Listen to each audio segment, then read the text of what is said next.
So I was brought up in a Christian household because my dad was a vicar, so you can't really avoid it. I think the thing I'll always be very thankful to my dad and mum for is that I never felt that sense in which I had to believe this, that it was forced on me. Going to church was just a part of everyday life. Well, we didn't go every day, but it was part of life. Some of my best friends when I was growing up went to church.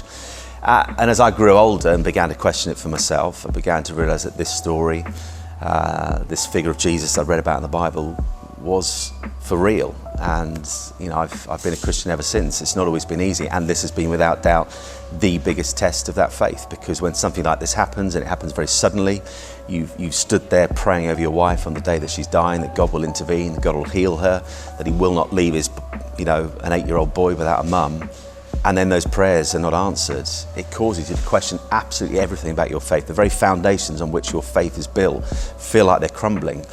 And in some ways, having a faith actually makes this whole process more complex.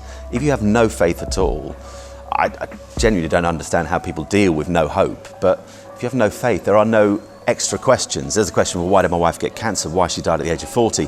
But I'm not questioning a God as to where he was. When you have a faith, you really do question where he was, why he didn't intervene.